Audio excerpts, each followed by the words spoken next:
El 26 de julio de 2019, un usuario del servidor Perfect World Void, dedicado al juego multijugador en línea Perfect World, envió un mensaje inquietante a sus amigos de la aplicación. En él, decía sin miedo y con mucha seguridad que ultimaría a sus padres y luego iría a la cárcel. Los otros jugadores pensaron que se trataba de una simple broma, un clásico troleo subido de tono, algo habitual en este tipo de chat. Pero las dudas se acrecentaron cuando al día siguiente, el mismo usuario envió al grupo de Discord una serie de fotografías impactantes. Aparecían miembros de su familia en el suelo. Sus amigos en línea estaban perturbados. Pensaron en la posibilidad de que aquellas imágenes hubieran sido sacadas de los lugares más profundos de Internet. Mientras tanto, en una casa ubicada en Castlemore Avenue, cerca de Mingay Avenue, en Canadá, un joven esperaba pacientemente que la policía tocara a su puerta. Estaba seguro de que sus amigos en línea no tardarían en reaccionar. Buenas noches, bienvenidos al Criminalista Nocturno.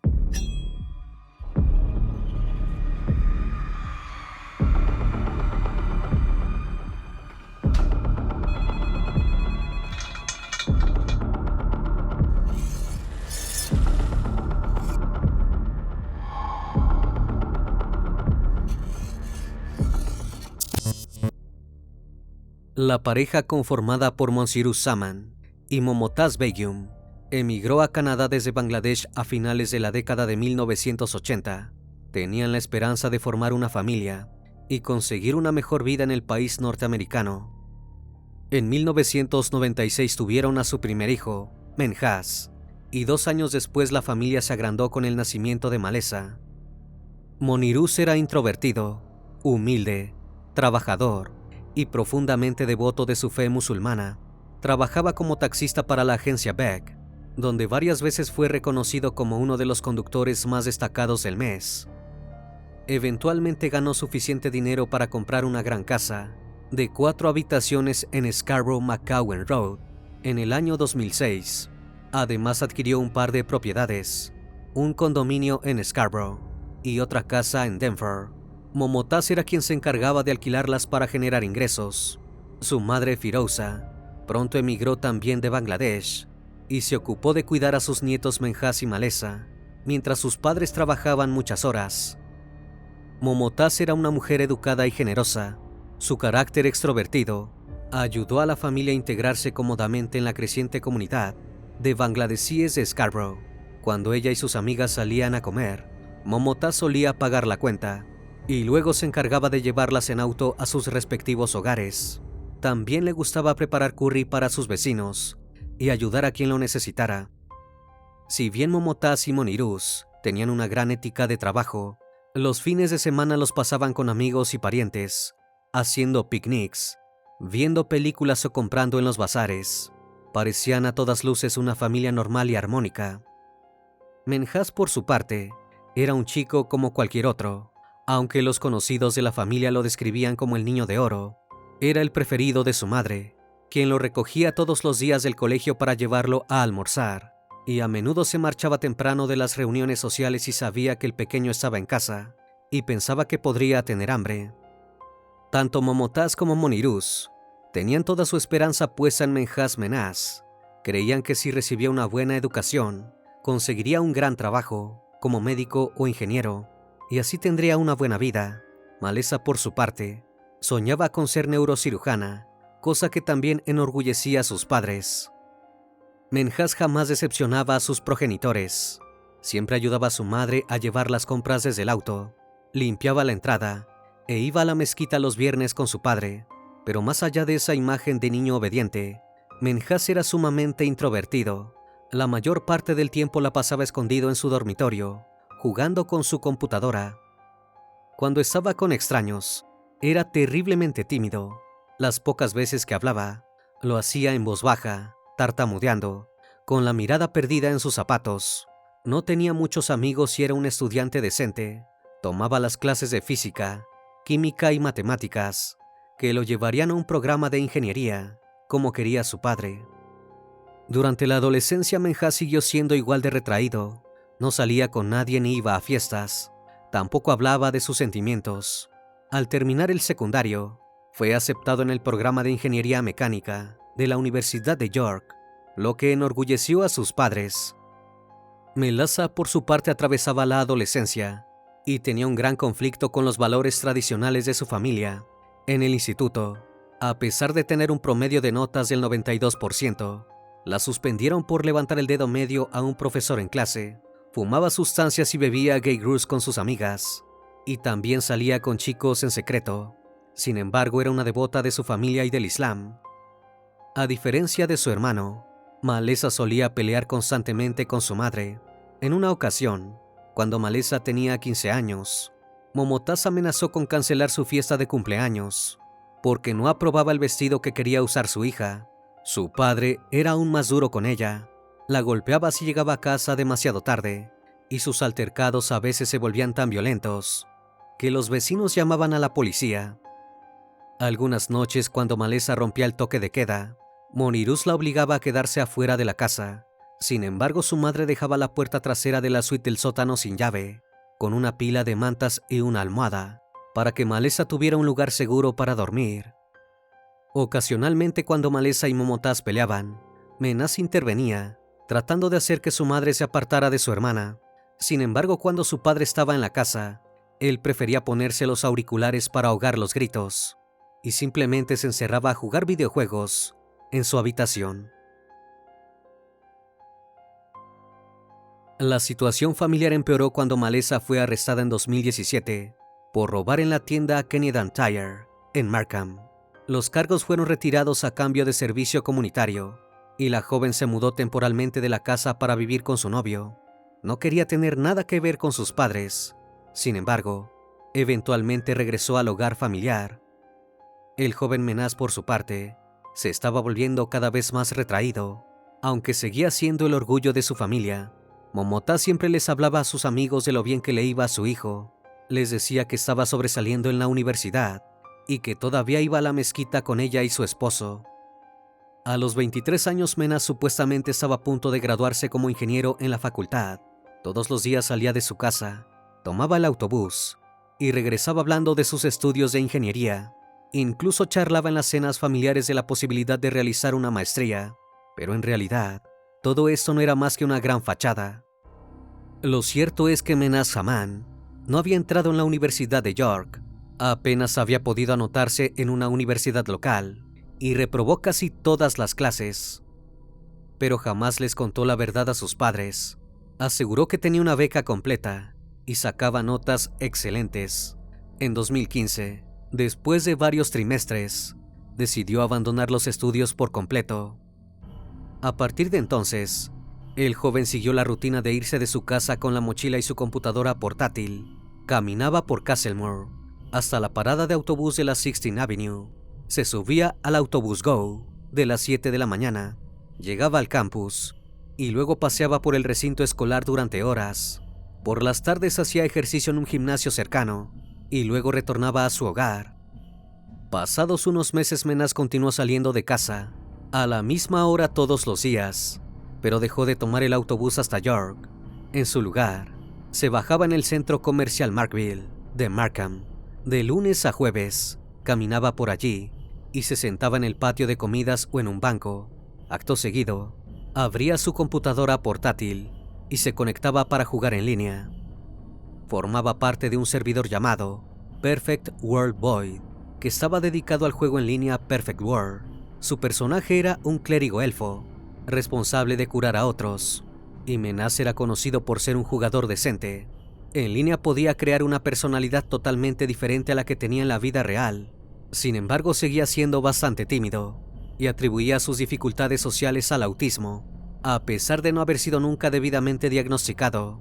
Incluso se autodenominaba el autista más famoso del juego. Todos los demás jugadores lo consideraban un buen amigo y jugaban y conversaban en línea con él a diario. Lo único que sabían de su vida real era que vivía en Canadá y que según él asistía a la universidad. Eventualmente la vida virtual de Menas terminó volviéndose su vida principal.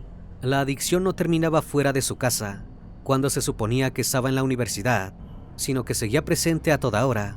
Sus amigos en línea notaron que estaba jugando cuando ellos se desconectaban para irse a dormir por la noche, y todavía estaba allí cuando volvían a conectarse a la mañana siguiente. Pero nadie sospechaba que el joven pudiera estar pasando por alguna dificultad personal. O al menos así fue hasta que Menaz comenzó a perder la fe en el Islam. De hecho, en línea se identificaba como ateo. Empezó a salir con una chica y les contó a sus amigos en línea que anhelaba una vida más independiente de sus padres. El comportamiento de Menaz se enrareció aún más cuando comenzó a hacer comentarios homofóbicos y a menospreciar la religión en general, sobre todo al Islam.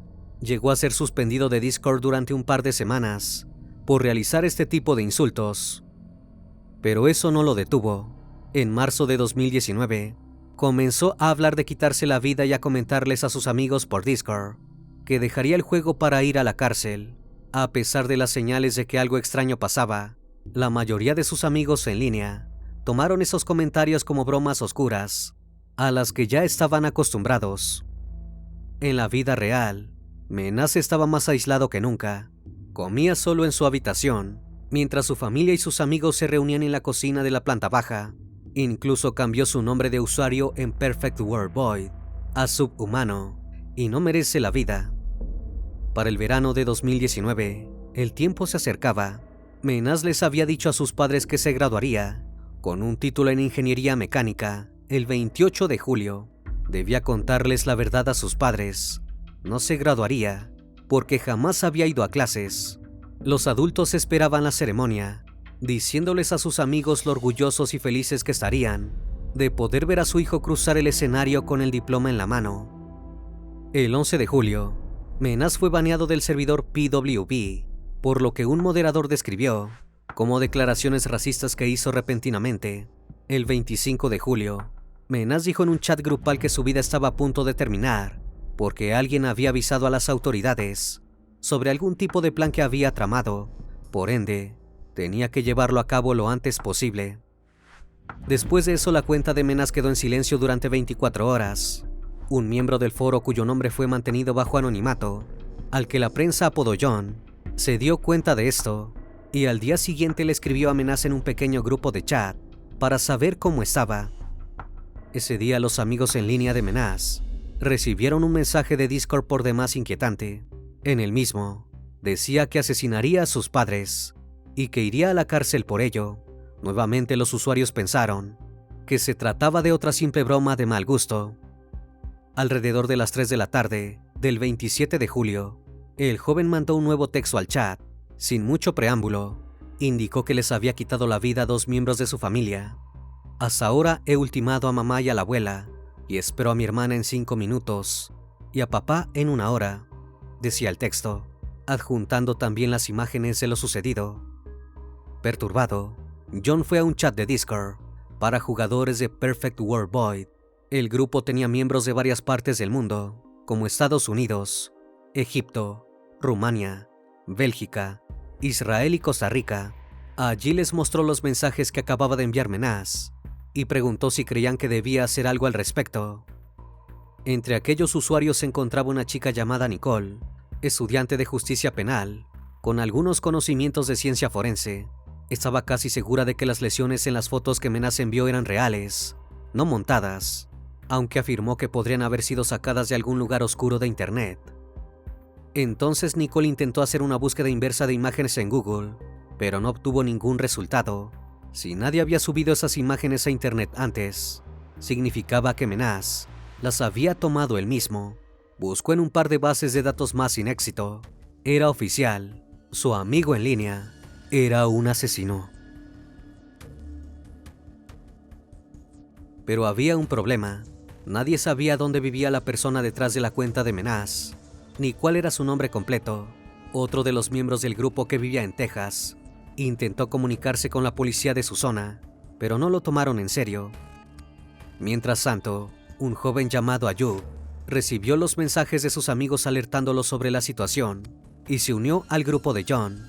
Con el tiempo, el grupo creció hasta contar con aproximadamente 10 personas. Consultaron a otro usuario llamado Junior de Costa Rica, que creían que podía conocer a Menaz mejor que ellos. Junior intentó comunicarse con el joven canadiense, para preguntarle si era verdad todo lo que estaban diciendo. Le envió varios mensajes hasta que Menas finalmente respondió: «Esto puede molestarte, pero lo hice para demostrar que realmente había asesinado a su familia». El joven compartió una foto de todos juntos, mientras estaban vivos, cortando un pastel de cumpleaños. Luego le dijo a John y a otros de sus amigos en línea que estaba esperando a que su padre volviera a casa para asesinarlo, y que volvería a casa en aproximadamente una hora. Los jóvenes se alertaron. No solo creían que los asesinatos eran reales, sino que tenían poco tiempo para evitar más desastre. Luego Menas volvió a iniciar sesión en el juego.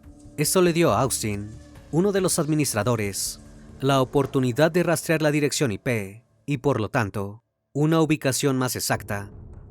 En esa ocasión, pudo reducir la búsqueda a un edificio específico. En una calle puntual de Toronto, el grupo localizó el número de teléfono del propietario, con la esperanza de poder identificar el número del apartamento de Menas, pero al llamar, se dieron cuenta de que el número de teléfono y la dirección que lo acompañaba eran los del proveedor de internet del chico. Poco después, la cuenta de Menas envió una fotografía de un hombre mayor con la garganta seccionada. Tampoco habían podido salvar al padre. El joven continuó enviando mensajes a otros usuarios de Discord, con textos como «Acabo de ultimar a toda mi familia».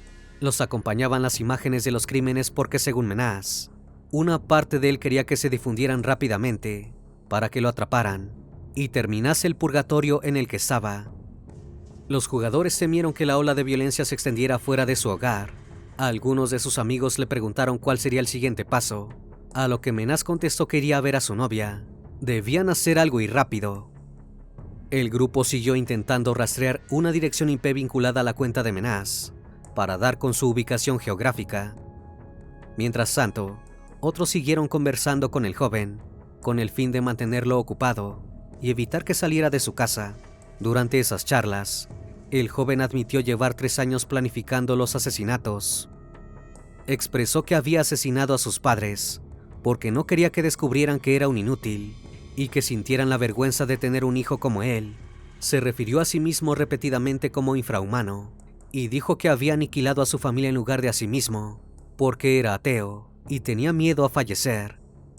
Luego, dijo que esperaba haber hecho reír a sus amigos en línea en algún momento y que lo recordaran por los juegos en vez de por los homicidios. A pesar del pequeño atisbo de conciencia, el joven también afirmó haber trasladado los cuerpos de sus víctimas a diferentes lugares de la casa para que salieran mejor en las fotografías.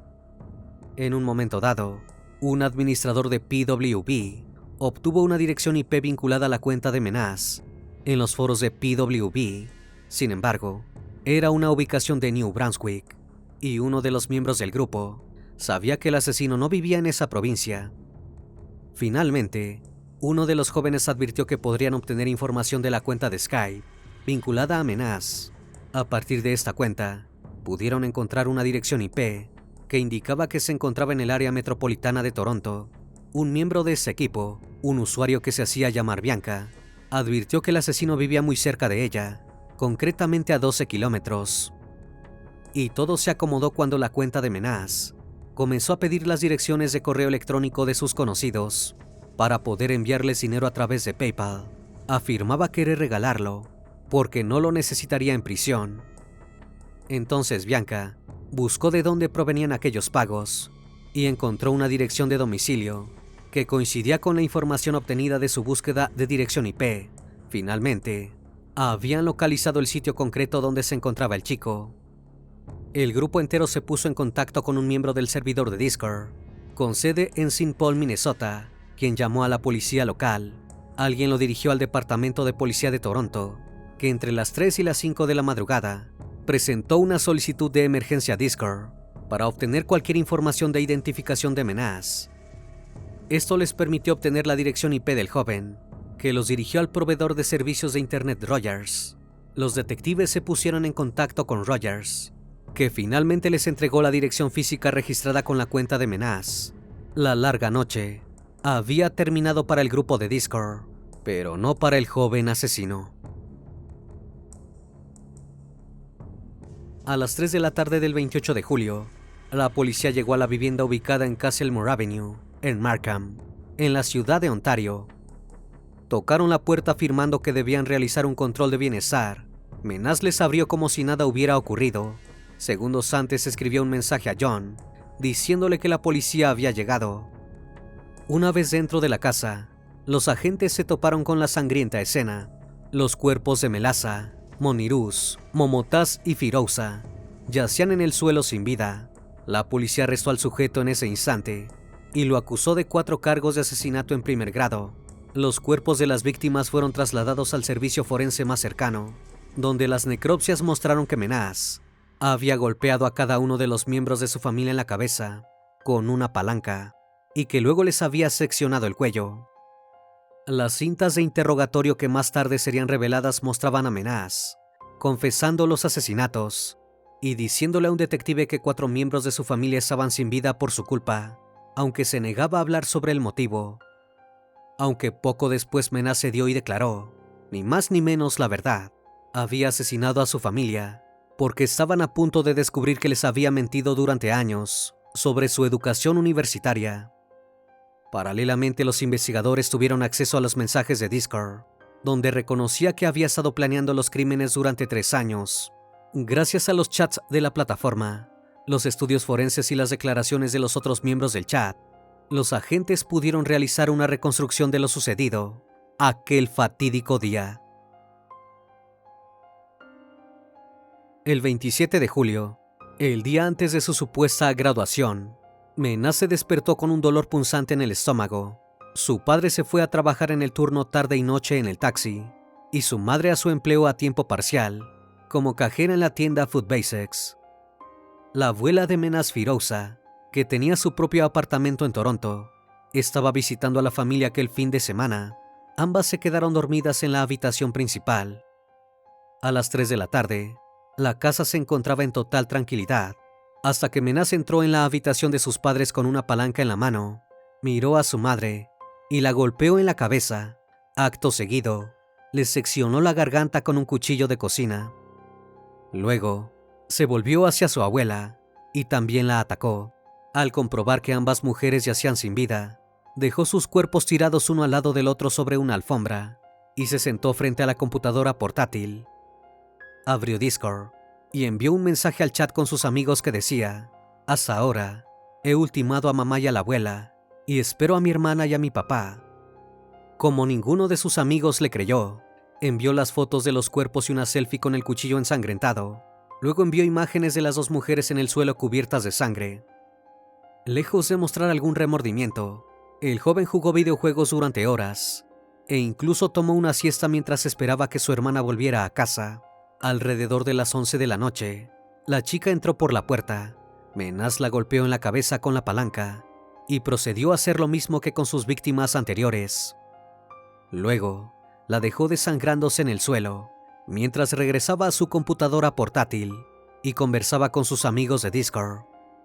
Alrededor de la medianoche, Menas vio los faros del taxi de su padre girar hacia la entrada y escuchó el ruido del garage al abrirse. Se alejó de su computadora y se enfrentó con él en el garage, golpeándolo con la misma palanca que había usado para atacar a los otros miembros de su familia. En algún momento Menas volvió a seccionar el cuello de los 4 miembros de su familia para asegurarse de que estuvieran sin vida.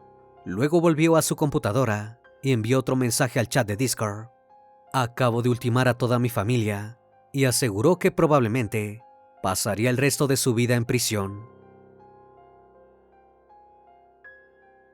En septiembre de 2020, Menas se declaró culpable de 3 cargos de asesinato en primer grado, relacionados con su abuela, padre y hermana, y uno de asesinato en segundo grado relacionado con su madre. El juez detalló lo incomprensible que le parecía que mientras su madre y su abuela yacían en la habitación de arriba, Menas jugaba a los videojuegos y dormía la siesta para pasar el tiempo, aparentemente tranquilo, todo para esperar el momento de asesinar a su hermana y a su padre de la misma manera. 2 meses después, Menas se enfrentó a una sentencia en una sala de tribunal virtual, restringida por la pandemia de coronavirus. Aprovechó la ocasión para disculparse con cualquier persona a la que hubiera afectado negativamente con sus acciones. Hizo especial énfasis en las personas que conocían a su familia, amigos y seres queridos. Durante aquella audiencia de sentencia, el abogado de Menas presentó una recomendación conjunta para que su cliente cumpliera cadena perpetua, con un periodo de 25 años sin derecho a libertad condicional. También indicó que Menas debería tener otros 15 años sin derecho a libertad condicional por el asesinato en segundo grado de su madre, ya que había problemas para determinar si aquel crimen fue planeado y deliberado. El juez, por su parte, afirmó que los crímenes eran profundamente perturbadores y que el acusado merecía un castigo severo. Según él, palabras como brutal, cruel, frío e insensible no alcanzaban para transmitir la enormidad de su violencia.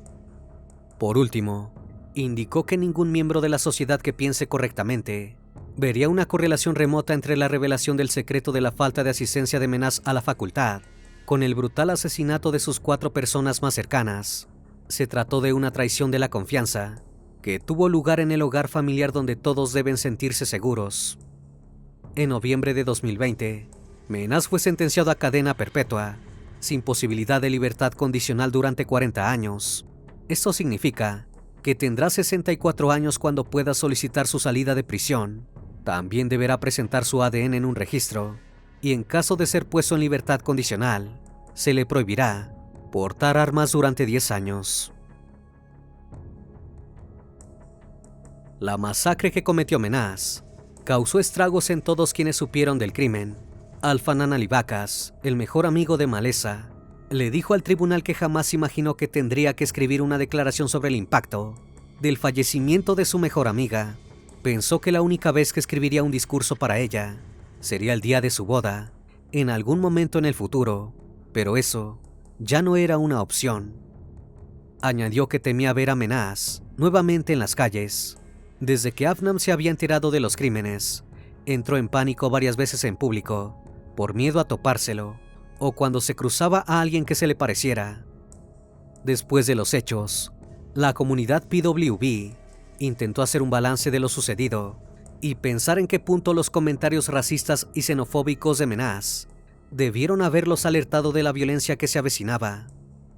Al día de hoy, algunas personas del grupo que trabajaron para alertar a la policía aún sufren el trauma. Uno de los jóvenes dijo que no puede comer, y otros señalaron que tienen problemas para dormir. Algunas personas que hablaron con Menas durante la terrible experiencia dijeron que desearían haber hecho más. En 2022, la cadena televisiva Picot estrenó un documental titulado Mundo Perfecto, un juego mortal. En el mismo, los amigos en línea de Menas narran a través de relatos de primera mano los esfuerzos de la comunidad para rastrear al asesino. El caso puso en debate el acceso a Internet de las personas jóvenes y el tipo de violencia que está habilitada en los foros de videojuegos. Detrás de una pantalla, es muy fácil sentirse cómodo haciendo comentarios discriminatorios. Quizás si Menas hubiera pasado más tiempo en el mundo real, habría sido más consciente de las consecuencias que tenían sus acciones y del enorme daño que causaría haber llevado a cabo su siniestro plan.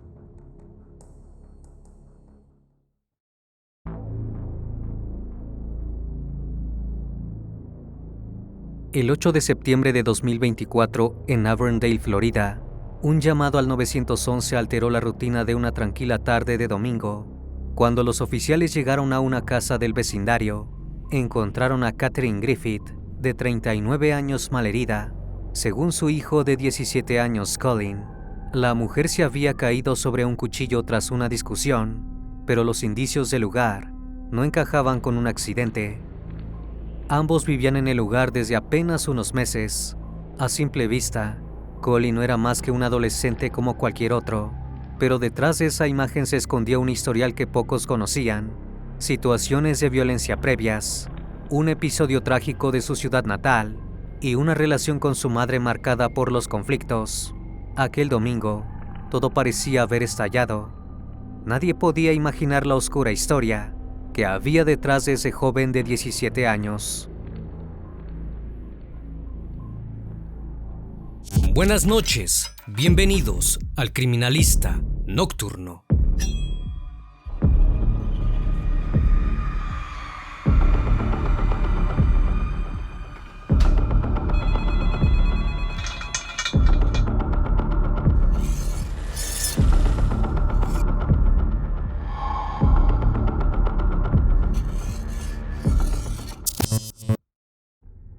Antes de que la tragedia ocurriera, Colin Griffith vivía en Lincoln County, Oklahoma, junto a su padre Charles, su madre Catherine y su hermano mayor Christopher. Desde afuera parecían ser una familia común y corriente. Los hijos tenían un buen desempeño en la escuela, y en especial Colin era considerado un alumno brillante. Sin embargo, puertas adentro, las tensiones eran evidentes. En 2020, los padres de Griffith decidieron separarse, y lo que siguió fue un proceso largo y desgastante. Catherine sentía que se había casado demasiado joven, que había renunciado a muchas cosas, y que su vida giraba únicamente en torno a la crianza de sus hijos. También aseguraba que Charles era una persona controladora y que le impedía desarrollarse fuera del hogar. Tras la separación, la mujer se mudó a Florida para estar cerca de su madre. Una mujer mayor que ya no podía vivir sola solicitó la custodia de Colin, que en ese entonces tenía 13 años, pero el juez se la otorgó a Charles. Ella no contaba con un empleo fijo, y la justicia consideró que no tenía medios suficientes para mantener a su hijo. Desde entonces, Colin y su madre solo podían mantenerse en contacto por llamadas o mensajes. Los separaban más de 1200 millas, y Charles no tenía intención de facilitar el vínculo entre ellos. Por el contrario, todo indicaba que buscaba limitar al máximo cualquier posibilidad de reencuentro. En 2022, ya con un trabajo como docente, Catherine volvió a solicitar la custodia, aunque se la negaron por segunda vez. Durante ese periodo, Colin le confesó que no quería seguir viviendo con su padre, ya que lo trataba mal, y la situación había empeorado desde que él le contó que era gay. Según su relato, Charles no solo rechazaba su orientación sexual, sino que además le prohibía salir de la casa e incluso asistir a clases. La situación escaló hasta un punto crítico. El día de San Valentín de 2023, ese 14 de febrero, la policía del condado de Oklahoma recibió una llamada de emergencia proveniente del domicilio de Charles Griffith. Al ingresar a la casa de Lincoln County, encontraron el cuerpo de Charles Griffith sin vida. Había recibido 2 disparos, uno en el pecho y otro en la cabeza. En la vivienda estaba Colin, quien declaró haberle disparado a su padre en defensa propia. Dijo que Charles lo había amenazado con un cuchillo durante una discusión y que en un intento por protegerse, corrió al dormitorio, tomó el arma de su padre y le disparó. Fue arrestado de inmediato y fijaron una fianza elevada por tratarse de un homicidio. De todas formas, Catherine reunió el dinero y logró liberarlo mientras avanzaba la investigación. No había testigos del homicidio. Además, existían antecedentes que daban cuenta de que Charles era un hombre violento. Por lo tanto, la versión de Colin no pudo ser refutada, y los fiscales decidieron retirar los cargos por falta de pruebas concluyentes. Asumieron que el homicidio había sido un desesperado intento por parte del joven para sobrevivir. Colin, que hasta entonces nunca había tenido problemas con la ley, fue considerado víctima de un contexto familiar hostil, pero lo que nadie sabía era que aquel episodio no sería el último, sino apenas el comienzo de algo mucho más perturbador. El 23 de marzo de 2023, Colin llegó al condado de Polk, Florida, para vivir con su madre, Catherine. Al principio todo parecía marchar bien. El adolescente había regresado tras un pasado traumático y violento, a un lugar que parecía ser más seguro, pero con el correr de los días, la convivencia comenzó a volverse difícil. Como cualquier madre, Catherine intentaba ponerle límites a su hijo. Le exigía que cumpliera con sus tareas escolares, que colaborara con las responsabilidades del hogar y redujera las horas que pasaba jugando videojuegos. Pero cada vez que él no obtenía lo que quería, su conducta se volvía agresiva. La primera pelea grave entre ambos ocurrió en septiembre de 2023. Fue tan violenta que Catherine decidió internar a su hijo en un centro psiquiátrico en contra de su voluntad. Esto fue posible gracias a la Ley Baker, una normativa vigente en el estado de Florida que autoriza la detención e internación involuntaria de personas en centros de salud mental cuando se considera que representan un peligro para sí mismas o para otros. Sancionada en 1971, la ley lleva el nombre de Maxine Baker, la legisladora que impulsó su aprobación y destacó su compromiso con los temas de salud mental. Allí permaneció internado Colin varios meses, bajo seguimiento médico, y durante ese tiempo llegó a expresar abiertamente su rechazo a volver a vivir con su madre. Incluso les dijo a los profesionales que si lo obligaban a regresar con ella, era capaz de quitarse la vida o asesinarla, y fue más allá. Detalló que planeaba apuñalarla o dispararle. A pesar de esa advertencia, los médicos finalmente decidieron darle el alta y permitir que regresara al hogar de su madre. Sin embargo, la mujer no estaba tan entusiasmada esta vez. Catherine comenzó a sentir verdadero temor. En conversaciones con amigas, confesaba que ya no sabía cómo manejar la situación. Aunque sentía la responsabilidad de cuidar a su hijo, tenía miedo de sus amenazas. Incluso, según su entorno, la mujer había empezado a cuestionarse lo que había pasado meses antes con el deceso de su exesposo. Por primera vez, dudaba del relato de Colin, y si no se hubiera tratado de un caso de legítima defensa. En noviembre de ese año, a pesar de todos los esfuerzos de Catherine por evitar conflictos, la situación se volvió insostenible. Ese día, estaban en la casa Colin, su abuela y Catherine. Como de costumbre, el joven estaba absorto en sus videojuegos, ignorando los pedidos de su madre. Finalmente, Catherine perdió la paciencia y le quitó la consola y el celular a su hijo, diciéndole que estaban confiscados. Esa fue la chispa que desató la violencia.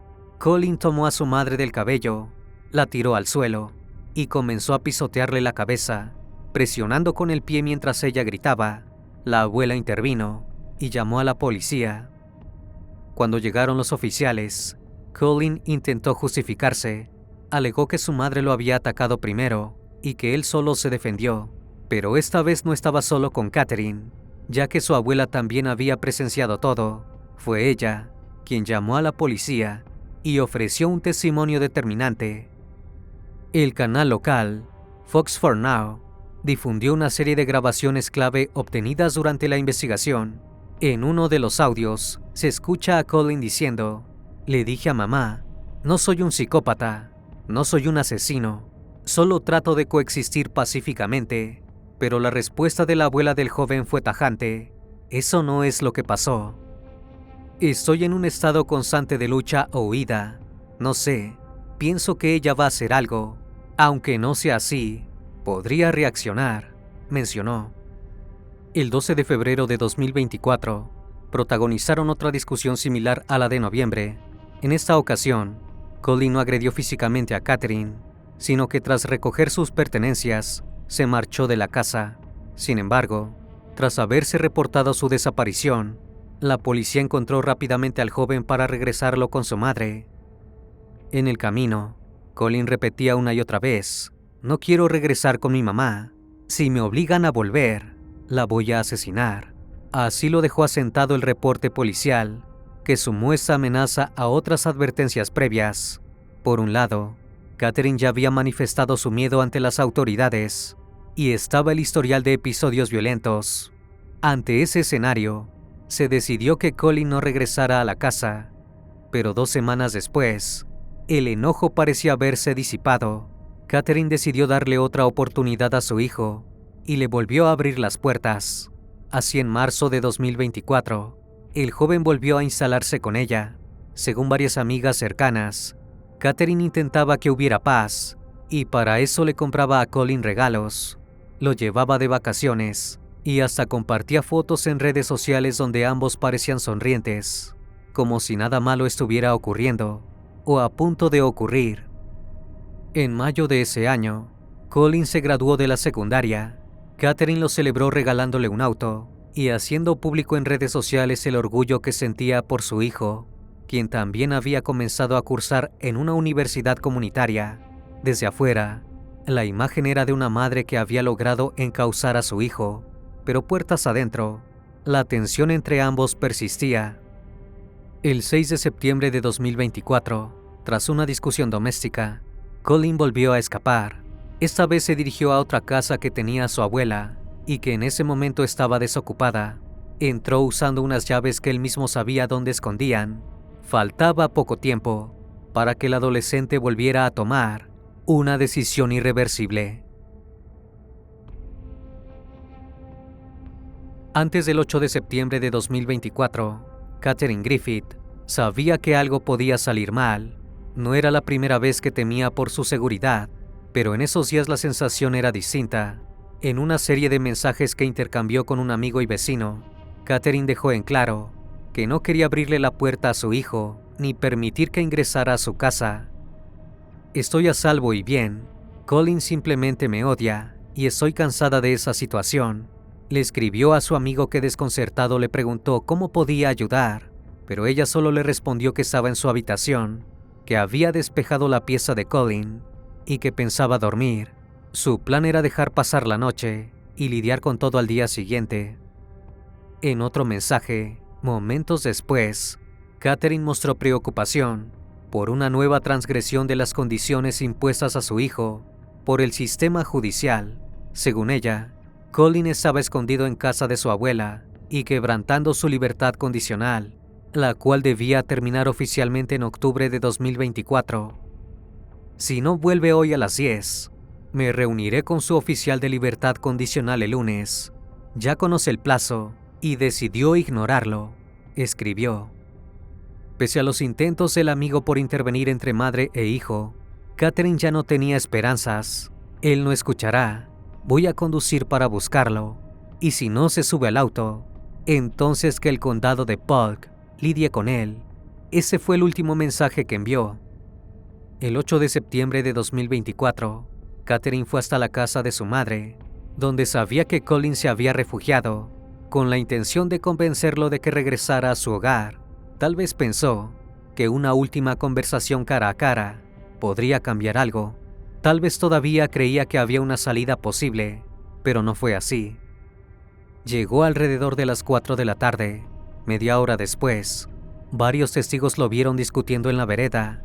Según los informes, Colin la sujetó del cabello y la arrastró hacia el interior de la vivienda, mientras ella gritaba que la soltara y que le estaba haciendo daño. 2 horas más tarde, a las 6:14, Colin llamó al 911. Dijo que había tenido una pelea muy larga con su madre y que ella se había caído sobre un cuchillo, sufriendo una grave herida en el cuello. Cuando la policía llegó, encontró a Colin afuera, cubierto de sangre, pero sorprendentemente tranquilo. Lo primero que les dijo a los agentes fue que conocía sus derechos y que no hablaría sin un abogado. Dentro de la casa, el panorama era devastador. Katherine yacía sin vida con un cuchillo de cocina de 12 centímetros incrustado en el cuello, atravesándolo de lado a lado. La escena era limpia, sin señales de forcejeo. El informe forense descartó automáticamente la hipótesis de un accidente, ya que la trayectoria del arma indicaba una herida intencional y con una fuerza brutal. Además, la víctima no presentaba heridas defensivas. Todo apuntaba a un ataque directo e inesperado.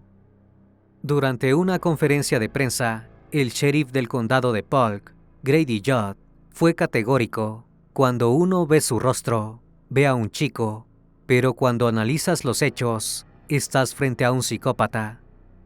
También recordó el lenguaje utilizado por Colin en la llamada al 911. Era casi idéntico al que usó cuando 18 meses antes había asesinado a su padre en Oklahoma. Colin Griffith fue arrestado ese mismo día y acusado de homicidio en primer grado y secuestro. Ahora sí, sería juzgado como adulto. El caso causó conmoción a nivel nacional, no solo por la brutalidad del crimen, sino porque Colin, con solo 17 años, había asesinado a ambos padres en un lapso de tiempo muy corto. Su hermano mayor Christopher Griffith quedó devastado por el asesinato de su madre, aunque evitó hacer declaraciones públicas. Personas cercanas a la familia aseguraron que atravesaba una profunda crisis emocional. El juicio de Colin Griffith comenzó en enero de 2025. La defensa del joven sostuvo desde el inicio que se trataba de un caso de legítima defensa, argumentando que Katherine Griffith era una madre inestable y agresiva. Para respaldar esa versión, declararon varios familiares, entre ellos Susan, la abuela materna de Colin, aunque en el pasado había intervenido en episodios de violencia doméstica y contradicho algunas de las versiones del joven. En el juicio presentó un testimonio distinto. Aseguró que Catherine maltrataba a su hijo y que en más de una ocasión lo había amenazado con un arma de fuego y que incluso lo sometía a castigos físicos extremos. Por su parte, el fiscal expuso un historial de amenazas que Colin había hecho contra su madre durante los meses previos al crimen. Incluso mostraron grabaciones en las que Griffith se refería a Catherine como una bruja malvada. En septiembre de 2023, mientras estaba internado por la ley Baker, dijo que si lo obligaban a volver con Catherine, él la asesinaría. En febrero de 2024, había repetido esa amenaza, y según declaró su abuelo Robert Walantas, el joven le confesó que tenía la intención de acabar con la vida de su madre. Estas declaraciones fueron claves para sostener la hipótesis de la premeditación. A eso se sumó la actitud del acusado tras el asesinato, tanto por su frialdad como por su intento de encubrir el crimen, como un accidente. Según el forense, el cuchillo fue forzado a través del cuello de la víctima, con una violencia incompatible con cualquier caída accidental. A pesar de todo eso, el 5 de febrero de 2025, el jurado lo absolvió de todos los cargos, incluyendo homicidio en primer grado y segundo grado, y también secuestro. El veredicto se basó en el principio de duda razonable, influido principalmente por el testimonio de la abuela Susan. A esto se sumaba la falta de pruebas forenses concluyentes y los fundamentos de la defensa, que presentó a Colin como un adolescente traumatizado, que había crecido en un entorno familiar disfuncional. El fiscal Mark Levin expresó su decepción tras la absolución. Las pruebas físicas y los testimonios eran claros. De haber sido condenado, Colin Griffith había enfrentado una posible sentencia de cadena perpetua. El sheriff del condado de Polk, Grady Judd, aunque manifestó que tanto él como sus detectives respetaban la decisión del jurado, no coincidían con la absolución de Colin. En un comunicado, Judd señaló que aunque el jurado no encontró pruebas suficientes para condenarlo más allá de toda duda razonable, la investigación sobre el deceso de su padre en Oklahoma sigue abierta. El caso generó un fuerte debate en redes sociales, donde muchos calificaron a Colin como un psicópata y pusieron en duda el accionar de la justicia. Algunos expertos señalaron que su conducta encajaba con un trastorno de personalidad antisocial, ya que en varias ocasiones había mostrado rasgos de manipulación, impulsividad y una total falta de remordimiento. Tras su absolución, Colin se instaló con familiares en Auburndale bajo vigilancia, aunque no se brindaron muchos detalles sobre cómo está transitando su libertad y si está recibiendo acompañamiento psicológico. Al momento de la grabación de ese video, para muchos, el temor persiste. En menos de 2 años, Griffith fue señalado de ultimar a ambos padres y hoy camina libre por las calles. El caso de Colin Griffith expone una de las grandes fallas del sistema: la dificultad para identificar, contener y dar seguimiento efectivo a adolescentes con patrones de violencia persistente, a pesar de múltiples advertencias, incluidos informes psiquiátricos, antecedentes de violencia doméstica y amenazas explícitas hacia su madre. Las autoridades no lograron implementar medidas suficientes para evitar un desenlace fatal. Hoy Colin está libre y viviendo con otros familiares, y aunque fue absuelto en el juicio, sus antecedentes generan una gran preocupación, no solo por los cargos que enfrentó, sino por su historial, su comportamiento posterior a los hechos y la frialdad con la que se desenvolvió tras el fallecimiento de sus 2 padres. La pregunta es inquietante: si el sistema no pudo actuar a tiempo antes, ¿será capaz de hacerlo ahora? Este no es un caso para archivar, es una advertencia, la posibilidad latente de que pueda ocurrir una tragedia por tercera vez.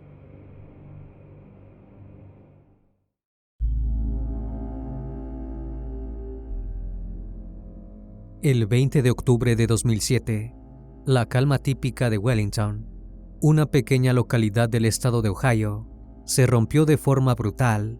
Esa noche, en una casa de los suburbios, un adolescente de apenas 16 años ingresó al cuarto de sus padres con una decisión tomada. Minutos después, la policía recibió un llamado tétrico. Lo que parecía un simple crimen familiar se convirtió rápidamente en un caso que atrajo la atención de todo el país. El joven responsable del ataque no era un delincuente común, ni tenía antecedentes violentos. Era el hijo menor de una familia profundamente religiosa, criado bajo estrictas normas morales. A medida que avanzó la investigación, las piezas del rompecabezas comenzaron a unirse en torno a su obsesión. Un videojuego, la historia de Daniel Petrick, no solo impactó por su violencia, sino por el debate que desató en todo Estados Unidos sobre los límites de la censura, la influencia de los videojuegos y los peligros del fanatismo más macabro.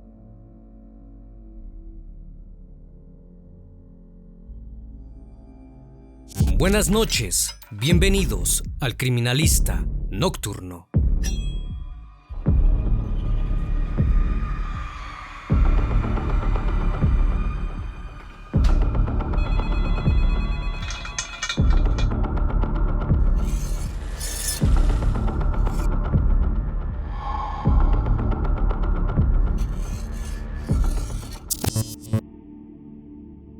Daniel Petrick, o simplemente Danny, como lo llamaban sus conocidos, nació el 24 de agosto de 1991 en Wellington, una pequeña localidad de poco más de 5,000 habitantes, ubicada en el condado de Lorain, Ohio. Era el hijo menor de Mark y Susan Petrick, una familia profundamente religiosa. Su padre era pastor en la iglesia Asamblea de Dios Nueva Vida, un templo cristiano de corte pentecostal, en el que la vida espiritual regía cada aspecto del día a día. Durante su infancia, Danny recibió educación en casa. Sus padres estaban convencidos de que la formación debía pasar por ellos y por la fe. Recién en segundo año del secundario, ingresó al colegio público Wellington High School.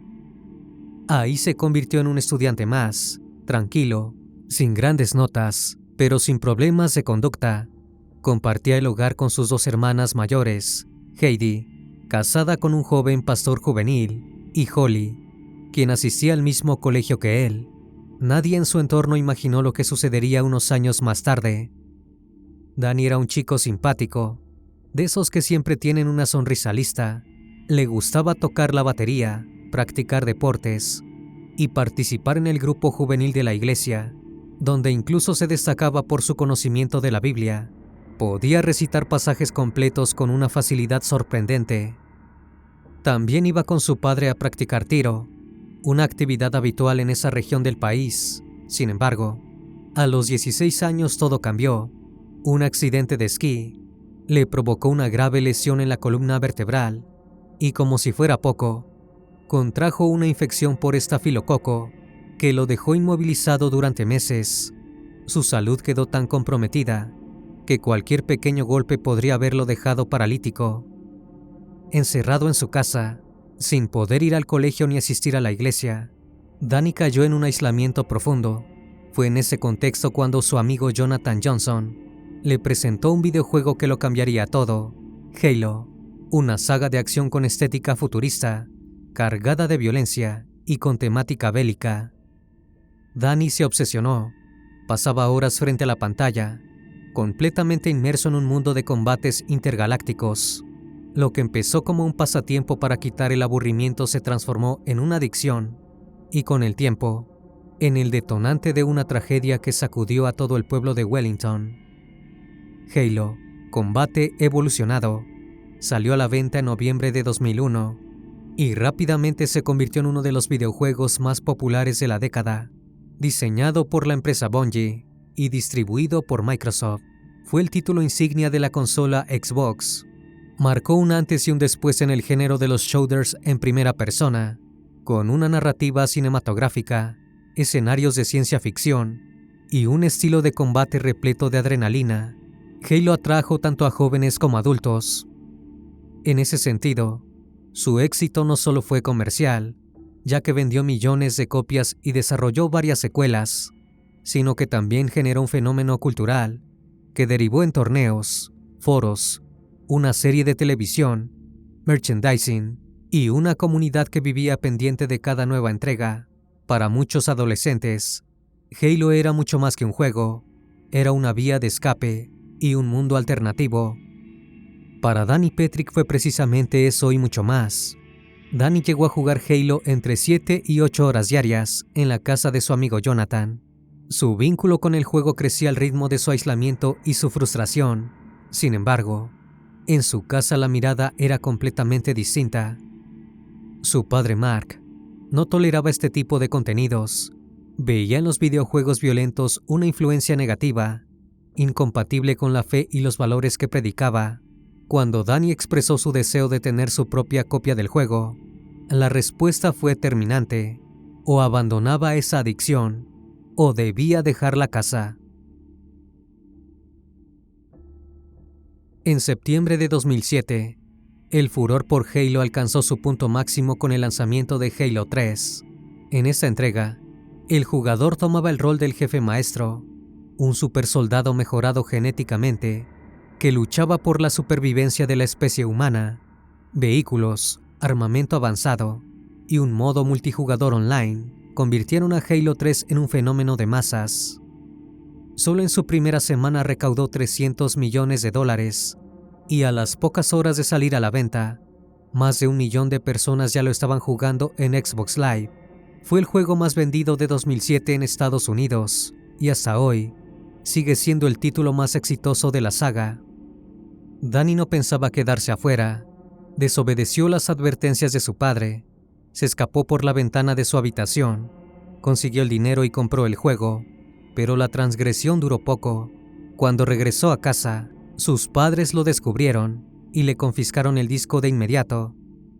Mark lo guardó bajo llave en una caja fuerte, donde también tenía una pistola Taurus PT-92 semiautomática, calibre 9 milímetros.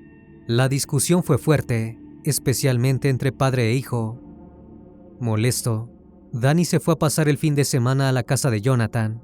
Allí, durante 2 días jugaron sin descanso, 18 horas por jornada, con pausas mínimas para dormir, comer e ir al baño. En ese gran maratón digital, Danny no solo escapaba de la realidad, también alimentaba una rabia creciente. Su enojo con su padre iba en aumento. Para él, que le hubiera quitado Halo 3 era más que una prohibición, era un agravio imperdonable. El 20 de octubre de 2007, con 16 años, Daniel Petrick tomó una decisión que lo alejaría para siempre de su vida anterior. Durante horas buscó por toda la casa una pequeña llave. Sabía perfectamente lo que abría, la caja fuerte de su padre. Cuando finalmente la encontró, no dudó. La abrió y tomó 2 cosas: su copia confiscada de Halo 3 y la pistola semiautomática de Mark. Eran cerca de las 7 de la tarde cuando se acercó al living donde estaban sus padres. Les pidió que cerraran los ojos porque tenía una sorpresa. Mark, sin imaginar lo que iba a pasar, sonrió y obedeció. Jamás hubiese esperado que Danny desenfundara el arma para luego disparar. Primero apuntó contra su madre y le disparó 3 veces. Luego giró hacia su padre y lo hirió en el rostro. Mark sintió una presión tremenda en la cabeza y la sangre comenzó a caerle por la cara. Al volver en sí, su mirada encontró a Susan desplomada en el sillón. 2 de los disparos habían atravesado los antebrazos de la mujer, como si hubiera intentado cubrirse. El tercero, que impactó en el pecho, fue el que acabó con su vida. Pero el horror no terminó en aquel momento. Danny tomó la mano ensangrentada de su padre y la forzó sobre la empuñadura del arma. Le dijo que la sostuviera.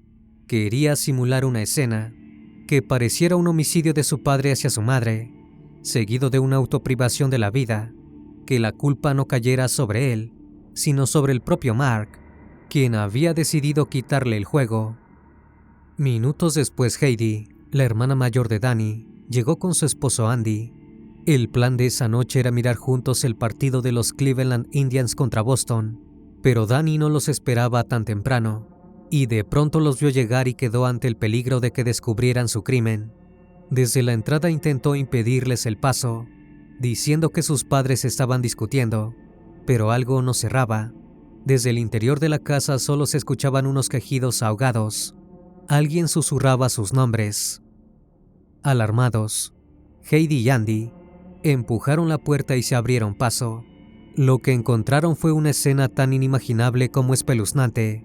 Susan ya no respiraba y Mark apenas podía mantenerse consciente.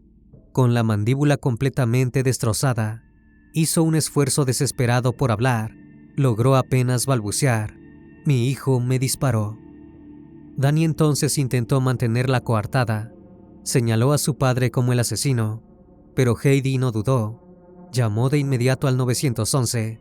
En ese momento notó que su hermano tenía el arma aún en la mano. Andy actuó rápido y se la quitó antes de que pudiera hacer algo más. Danny no se resistió, aunque tampoco permaneció inmóvil. Salió corriendo y subió a la camioneta familiar. En el asiento del acompañante puso su videojuego. Su único objetivo era escapar. Pensaba llegar a casa de un amigo en otro estado, pero el intento de fuga no duró mucho. Apenas unos minutos después fue detenido en un control policial. Al ser interceptado por una patrulla, bajó del vehículo gritando que su padre había sido quien asesinó a su madre. Susan Petrick, de 43 años, había perecido en el acto. El informe forense fue claro. Los impactos en los brazos demostraban un intento desesperado por protegerse. Mark milagrosamente sobrevivió. Pasó semanas internado en estado crítico y fue sometido a 5 cirugías reconstructivas. Para los investigadores, hubo un detalle que resultó imposible de ignorar. Mientras relataba lo ocurrido, Daniel sollozaba, aunque sus ojos seguían secos.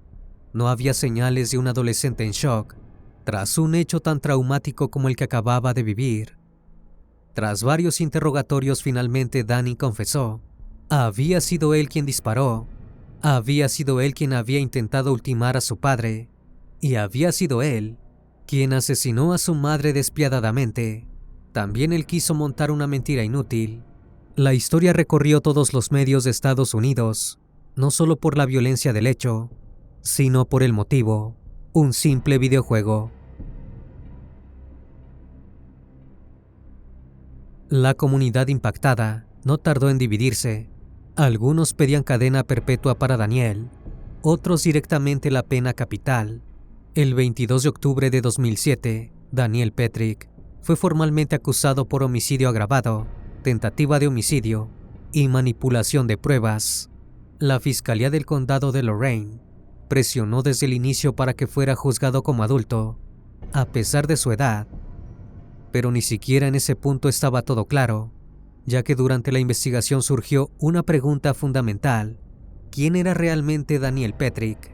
Un joven común y corriente, que tuvo un episodio de ira que no pudo manejar, o un joven psicópata, que hacía mucho que estaba al borde del estallido. Las versiones no coincidían. Algunos amigos lo describían como amable y tranquilo, otros lo definían como alguien retraído y de reacciones impredecibles. Mark aún se recuperaba de las secuelas físicas del ataque, pero las heridas más profundas eran otras. Había perdido a su esposa, a la mujer de su vida, en manos de su propio hijo. Durante los primeros días no hablaba de otra cosa que el dolor y la traición. Sin embargo, con el paso del tiempo algo cambió. Empezó a visitar a Danny en la cárcel, y cuando por fin pudo hablar con él, escuchó lo que más necesitaba oír. Su hijo le pidió perdón, no solo a él, también a su madre ya ausente, y al resto de la familia. Además dijo estar agradecido de que su padre hubiera sobrevivido. En las semanas previas al juicio, se realizó una audiencia en la Corte Juvenil del Condado.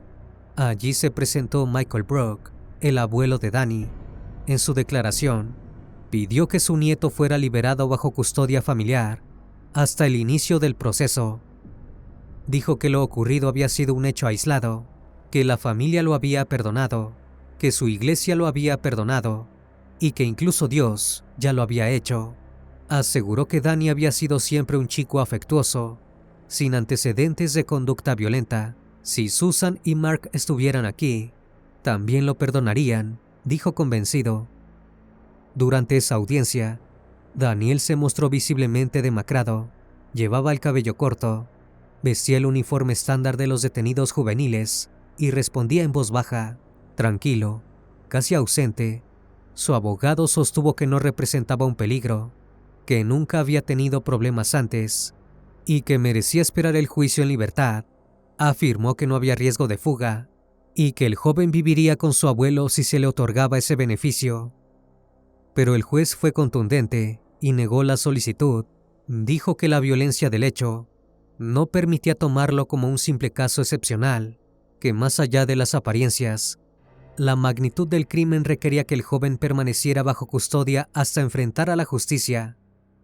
El juicio contra Daniel Petrick se llevó a cabo entre el 15 y el 17 de diciembre de 2008, en el Tribunal de Peticiones Comunes del Condado de Lorain. El joven renunció a ser juzgado por un jurado, por lo que la decisión quedó en manos del juez James Burke. Durante las audiencias, unas 25 personas, principalmente compañeros y conocidos, se presentaron para respaldarlo. También declararon familiares cercanos, su amigo Jonathan y su abuelo. No obstante, el centro del proceso fue sin dudas el enfrentamiento entre las dos versiones que se disputaban la verdad, la de la fiscalía, que apuntaba a una planificación meticulosa, y a la defensa, que alegaba una explosión emocional motivada por la adicción a los videojuegos. El fiscal Anthony Silo no dejó margen de duda. Aseguró que Daniel había actuado con frialdad y premeditación, que se había enfurecido después de que sus padres le confiscaran el videojuego que lo obsesionaba, el Halo 3, y que por esa razón decidió terminar con sus vidas. Según la acusación, Daniel había llamado a un amigo esa misma mañana para decirle que sus padres estaban discutiendo y disparó a las 7 de la tarde, calculando que su hermana llegaría recién 2 horas más tarde, pero su plan se vino abajo cuando Heidi y su esposo llegaron antes de lo previsto. El fiscal subrayó que el joven no solo no hizo nada para ayudar a su padre tras el ataque, sino que intentó manipular la escena colocando el arma en su mano para que pareciera un asesinato seguido de una autoprivación de la vida entre las dos víctimas. También citó un informe psicológico presentado por la defensa, en el que el profesional Steven Eichelsel indicó que el chico confesó haber pensado el ataque durante al menos una semana. Según declaró, quería dejar de vivir bajo las reglas de sus padres. El fiscal fue más allá. Afirmó que a los pocos días del hecho, el acusado seguía mostrando una frialdad inquietante, al punto de preguntarle a los agentes que lo interrogaban por el resultado del partido de béisbol que sus padres iban a ver esa noche, como si nada hubiese pasado. La defensa, liderada por el abogado James Hersey, centró su estrategia en el uso compulsivo del joven hacia el videojuego. Argumentó que Daniel no era un criminal, sino un adolescente absorbido por una adicción que lo había llevado al límite. Aseguró que jugaba hasta 18 horas por día, que había perdido contacto con la realidad y que aquella noche simplemente colapsó. Sostuvo también que el crimen no había sido premeditado y pidió que se contemplara su edad para reducir su responsabilidad penal. Sin embargo, no presentó a ningún especialista que respaldara el efecto de los videojuegos sobre el comportamiento de Daniel, más teniendo en cuenta que cuando huyó de la casa familiar, tras el macabro ataque, lo único que se llevó con él fue el disco de Halo 3. Durante el juicio, también testificó el padre de Daniel. Relató en detalle lo ocurrido aquella noche y se quebró al afirmar que probablemente había sobrevivido solo porque su hija y su yerno llegaron antes de lo previsto. Aseguró que su esposa y Daniel tenían una relación muy cercana y que ella siempre lo había protegido. Era el preferido de su mamá, dijo con la voz entrecortada. Daniel lloró varias veces durante las audiencias. Su padre, pese a todo, lo respaldó. Dijo que el chico se arrepentía sinceramente de lo que había hecho y admitió que a pesar de todo, todavía no lograba entender por qué su hijo había cometido semejante acto. Cuando se proyectaron en pantalla las imágenes de la necropsia de Susan, Daniel bajó la cabeza y se quedó mirando sus manos durante varios minutos. No dijo nada, no se movió, Permaneció inmóvil mientras los peritos explicaban cada una de las lesiones que había sufrido su madre. Por su parte, su hermana Heidi declaró que la familia ya lo había perdonado. Dijo que todos querían que volviera a casa, que no podían empezar a reconstruirse mientras no estuvieran todos juntos. Danny había sido perdonado por toda su familia, pero no podría ser perdonado por la justicia. En enero de 2009, el juez dio a conocer el veredicto. Daniel Petrick fue declarado culpable de asesinato con agravantes y manipulación de pruebas. Durante la lectura, el magistrado hizo una apreciación que llamó la atención. Culpó más al videojuego que al propio Daniel. Dijo que estaba convencido de que en el momento en que planificó el ataque, Daniel no comprendía realmente que asesinar a sus padres significaba que iban a estar sin vida para siempre, que su mente, alterada por la obsesión con el videojuego, no distinguía del todo la realidad de la ficción. El juez aseguró que la adicción al videojuego había modificado el cerebro del joven de un modo comparable al efecto de las drogas. Cuando dejaba de jugar, su mente no podía tolerarlo. También sostuvo que, producto de esa obsesión, Daniel había empezado a ver a sus padres como enemigos, como si fueran parte de los desafíos a superar dentro del videojuego, y fue más allá.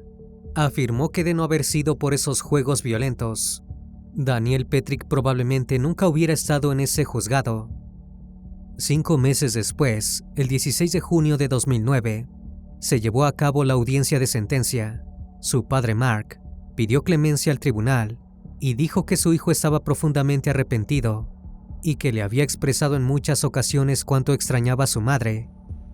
Daniel, por su parte, apenas escuchó la sentencia, sacudió la cabeza, como si no pudiera creer lo que estaba ocurriendo. Trató de mantenerse sereno, pero al ponerse de pie para dirigirse a la corte, rompió en llanto y no pudo pronunciar palabra. Por ser menor de edad al momento del crimen, no podía recibir la pena capital.